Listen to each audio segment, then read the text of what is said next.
India's number 1 varicose veins hospitals అబిస్ను సంప్రదించండి. మీ నొప్పి లేని ప్రయాణాన్ని నమస్కారం, సుమన్ టీవీకి స్వాగతం. నేను మానస. ఈ రోజు మనతో పాటు ఉన్నారు ప్రముఖ జ్యోతిష్యుడు, జ్యోతిష్య రత్న, జ్యోతిష్య చక్ర వైభవ నిపుణ డాక్టర్ రాళ్లపల్లి రవికుమార్ గారు. వారితో మాట్లాడదాం. ఈ సెప్టెంబర్ మాసానికి సంబంధించిన ద్వాదశ రాశుల యొక్క మాస ఫలితాలు ఏ విధంగా ఉన్నాయనే విషయాలు తెలుసుకుందాం. అలాగే దాంతోపాటు సెప్టెంబర్ మాసంలో మనకి గ్రహణం కూడా ఉంది కాబట్టి ఆ విషయాలు కూడా మనం తెలుసుకునే ప్రయత్నం చేద్దాము. గురుగారు నమస్కారం అండి. నమస్కారం గురుగారు, ముందుగా సెప్టెంబర్ మాసంలో గ్రహస్థితి అంటే నవగ్రహాలు ఏ స్థానాల్లో ఉన్నాయి అనే విషయాలు తెలియజేయండి. తపోనమ్మ ప్రదిందు సమాకారే పరబ్రహ్మ స్వరూపిణి వాసరాపీఠ నిలయే సరస్వతి నమస్తుతే. సుమన్ టీవీ ప్రేక్షకులకి నమస్కారం. ద్వాదశ రాశుల్లో నవగ్రహాలు సెప్టెంబర్ నెలలో ఎక్కడున్నాయో ఇప్పుడు తెలుసుకుందాం. ముఖ్యంగా శని వచ్చేసి మనకి మీన రాశిలో ఉన్నారు, రాహు వచ్చేసి మనకి కుంభరాశిలో ఉన్నారు, అలాగే కేతు వచ్చేసి మనకి సింహరాశిలో ఉన్నారు, గురువు మనకి మిథున రాశిలో ఉన్నారు, అలాగే శుక్రుడు కూడా మనకి సింహరాశిలో ఉన్నారు. శుక్రుడు వచ్చేసి మనకి 15/9/2025 నుంచి శుక్రుడు మనకి సింహరాశిలోకి వస్తున్నాడు. అలాగే బుధుడు కూడా మనకి 15/9/2025 నుంచి శుక్రుడు ఉచ్చస్థానమైన కన్యారాశిలోకి వస్తున్నాడు. అలాగే తులారాశిలో మటుకు కుజుడు ఈ నెలల్లో ఉంటాడండి. ఇది కాకుండా గ్రహణం కూడా ఉంది మనకి ఈ మాసంలో. సంపూర్ణ చంద్రగ్రహణం 7/9/2025 ఆదివారం రోజున సంపూర్ణ చంద్రగ్రహణం ఉంది. ఇది కూడా రాత్రి 9:58 నుంచి నెక్స్ట్ రోజు 8/9/2025 తెల్లారగట్ల 1:26 వరకు సంపూర్ణ చంద్రగ్రహణం ఉంది. ముఖ్యంగా ఈ సంపూర్ణ చంద్రగ్రహణం ఏ రాశుల మీద ఎఫెక్ట్ ఉండదండి, ఓన్లీ కుంభరాశి కొంచెం మీన రాశి మీద ఎఫెక్ట్ ఉంటుంది. ఎందుకంటే కుంభరాశిలో శతభిషం 4వ పాదం మీకు వస్తుందండి, కాబట్టి శతభిష నక్షత్రం మొత్తానికి దాని ఎఫెక్ట్ ఉంటుంది. అలాగే పూర్వభాద్ర నక్షత్రం మీద కూడా వస్తుంది. పూర్వభాద్ర ఏంటంటే మనకి కుంభరాశిలో 1వ పాదంలో ఉంటుంది, 2, 3, 4 పాదాలు మీన రాశి మీద కూడా ఉంటుంది. కాబట్టి ఇది కాకుండా కూడా వీళ్ళకి ఏలినాటి శని కూడా నడుస్తుంది. ఏలినాటి శని ప్లస్ చంద్రగ్రహణం నడుస్తుంది కాబట్టి కొంచెం ఇంపాక్ట్ ఎక్కువగా ఉంటుంది.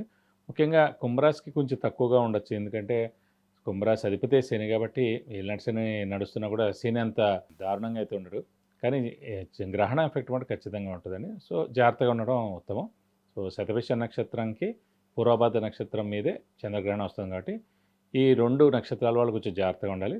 అలాగే కుంభరాశి మీన రాశి వాళ్ళు కూడా కొంచెం జాగ్రత్త వహించి చిన్న చిన్న శాంతులు చేయించుకుంటే సరిపోతుంది. ఇది నవగ్రహాలు ద్వాదశ రాశిలో ఈ స్థానాల్లో సెప్టెంబర్ మాసంలో ఉన్నాయి. ఇప్పుడు మీనరాశి వాళ్ళకి సెప్టెంబర్ మాసం ఎలా ఉంటుందనే విషయాలు తెలుసుకుందాం. గురుగారు, మీనరాశి యొక్క మాస ఫలితాలు ఎలా ఉన్నాయో తెలియజేయండి. సెప్టెంబర్ మాసంలో వాళ్ళకి పరిస్థితులు ఎలాంటి అనుకూల పరిస్థితులు ఉన్నాయి, ఎలాంటి ప్రతికూల పరిస్థితులు ఉన్నాయో తెలియజేయండి. తప్పకుండా. మీన రాశి అనగానే మనకి పూర్వభాద్ర 4వ పాదం, ఉత్తరాభాద్ర 1, 2, 3, 4 పాదాలు, రేవతి 1, 2, 3, 4 పాదాలు. ఈ నక్షత్రాల సమూహం అంతా మనకి మీన రాశిలోకి వస్తుంది. ప్రస్తుతం వాళ్ళకి గురువు చతుర్థ స్థానంలో ఉన్నారు. ఏలినాటి శని మటుకు 2వ ఫేజ్ నడుస్తుంది. రాహుకేతులు మటుకు వ్యయ స్థానంలో 6వ స్థానంలో చాలా బాగున్నారండి. వీరికి ఈ మాసం అంతా కూడా మిశ్రమంగా ఉందని చెప్పుకోవాలి. ఎందుకంటే ముఖ్యంగా ఏలినాటి శని ఉధృతి ఎక్కువగా ఉండడం, అలాగే ఈ రాశి వారికి కూడా గ్రహణం ఉంది.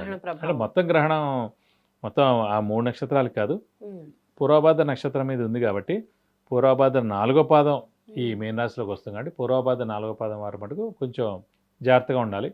ముఖ్యంగా అంటే 7/9/2025 ఆదివారం రోజున రాత్రి 9:58 నుంచి నెక్స్ట్ రోజు 8/9/2025 తెల్లారగట్ల 1:26 వరకు ఉంది.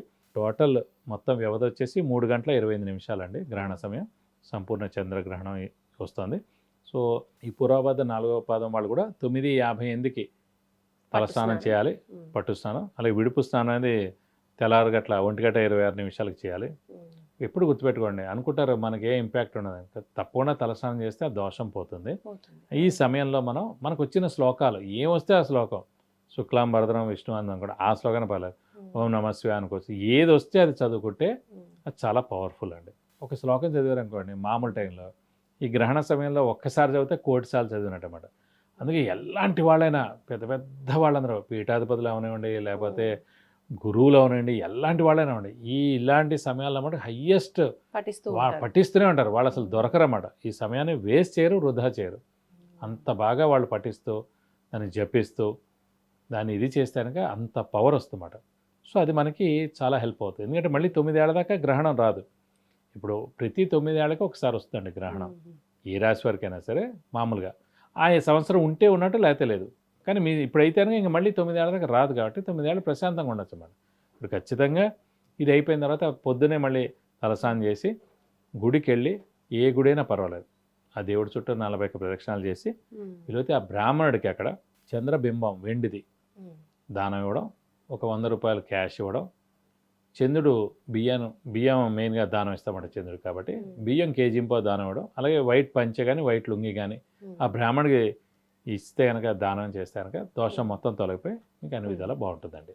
ఓకే అండి. గురుగారు, మీనరాశి వాళ్ళకి ఆరోగ్యం విషయంలో ఎలా ఉంటుందంటారు ఈ మాసంలో? ఈ ఆరోగ్యం మిశ్రమంగానే ఉంటుంది, ఎందుకంటే ముఖ్యంగా ఏలినాటి శని ప్రభావం ఉండడం, అలాగే సో ఈ రాశి వారు మెయిన్గా పరిహారం. పూర్వభాద్ర నక్షత్రం మటుకు ఆ గ్రహణం అయిపోయిన తర్వాత ఆ ఐటెం దానం ఇస్తానికి చంద్రబింబం అది దోషం మొత్తం తొలగిపోయి అన్ని విధాలా బాగుంటుందని చెప్పుకోవచ్చు. మీనరాశి వాళ్ళకి స్థానచలనం ఏమైనా అయ్యే అవకాశం ఉందంటారా? అంటే మెయిన్గా ఏలినాటి శని నడుస్తాం కాబట్టి స్థానచలనం ఖచ్చితంగా ఉంటుందని. స్థానచలనం అంటే ఇల్లు మార్పు కానీ, ఉద్యోగ మార్పు కానీ, లేదంటే ట్రాన్స్ఫర్ అవడం కానీ, లేదంటే వేరే ఊళ్ళో జాబ్ రావడం కానీ ఖచ్చితంగా జరిగేందుకు అవకాశం ఉంది. మనం మారితే కూడా చాలా బాగుంటుంది. అంటే మారుతున్నామన్న బాధ పడకుండా చక్కగా బాధపడకుండా మార్పుని తప్పకుండా హ్యాపీగా యాక్సెప్ట్ చేయొచ్చు. గ్రహాల సంచారంతో పాటు మనం కూడా సంచరించాలి. మీనరాశి వాళ్ళు గ్రహణం ఎక్కువగా ఉంది కాబట్టి ఆ పరిహారాలు తెలియజేశారు. యా. అండ్ దాంతో పాటు ఇంకా ఈ మాసంలో ఎలాంటి పరిహారాలు పాటించాలో కూడా తెలియజేయండి. తప్పకుండా. ఇప్పుడు మెయిన్గా ఏలినాటి శని ఉధృతి ఎక్కువగా ఉంది కాబట్టి సేమ్ వీళ్ళకి కూడా ప్రతి శనివారం ఉపవాసం ఉండడం, వీళ్ళతో ఒక శనివారం రోజు రక్తదానం చేయడం, వెంకటేశ్వర స్వామి, ఆంజనేయ స్వామి, అలాగే శివుని కూడా ఎక్కువగా ఆరాధిస్తే చాలా మంచిది. వీళ్ళైతే ప్రతిరోజు ఆంజనేయ స్వామి, వెంకటేశ్వర స్వామి, శివుడు యొక్క అష్టోత్తరం చదువుకుంటే చాలా మంచిది.